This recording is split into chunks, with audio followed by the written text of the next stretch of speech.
all hits all the time. We are family. Max Scherzer, double-digit Ks. We're busting ours to kick yours. Fun to watch. Minus 15. Respect all, fear none. Into the upper deck. Intensity is not a curfew. Oh, mercy. 5, 4, 3, 2, 1.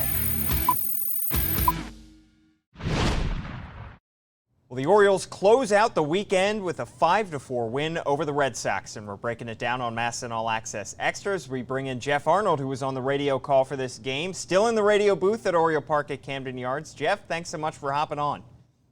You got it, Paul. So Rio Ruiz, I think, is the offensive story of the day. Now, this game had a couple injuries, which we'll get to later on. They seem to kind of squander some offensive opportunities and some run-scoring opportunities early on. Rio Ruiz, though, drove in 4. He was in desperate need of a breakout, and he got it today. He did. It was really encouraging that his first hit that he had, which brought in 2 runs, came against a left-handed pitcher. I think that helped him get locked in.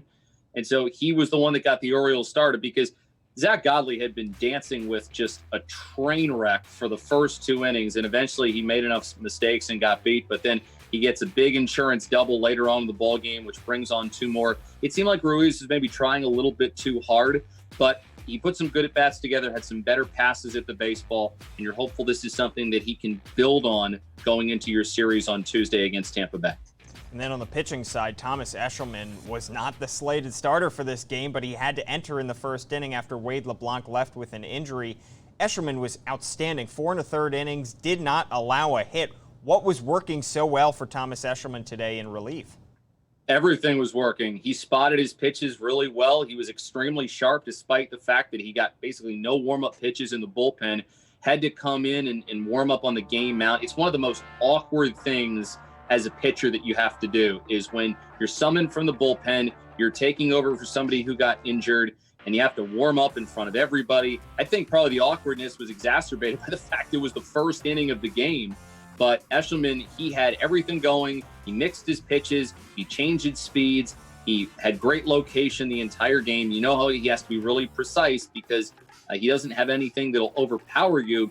But in a day where you were trying to pick up a split, chase another win to go into your series against the Rays, it was going to take that kind of effort to get it done, and Eshelman responded in a major way.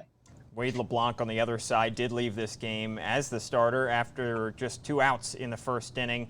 Then later on in the game, Pedro Severino left this game after he felt what was described as a little bit of pain in his hip flexor. Tough to lose 2 guys that, I mean, Wade LeBlanc is a solid starter in this rotation. And of course, Pedro Severino has been hitting the cover off the ball. They're hoping to get these guys back at some point soon, but it is tough if they have to go without these guys to start this week.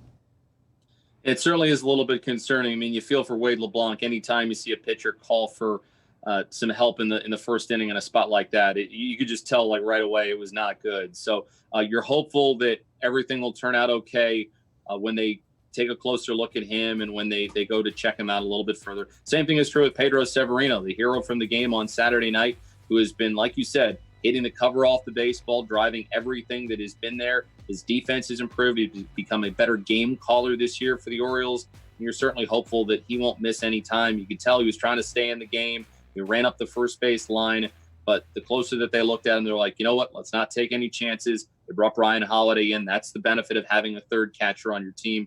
But you're certainly hopeful that both guys will be okay and be ready to go hopefully pretty soon. Yeah, who would have thought Brian Holiday would be inserted as a pinch runner twice already in the first 28 games of the season as a catcher and sometimes backup first baseman, but he's done pretty well running the bases out there as well. And one more thing of note is Ryan Mountcastle getting a couple doubles in this game, looking better and better at the plate as his big league career gets started. But Jeff, thanks so much for hopping on MASN All Access Extra to break down this 5-4 win. You got it, Paul. Be safe and enjoy the off day.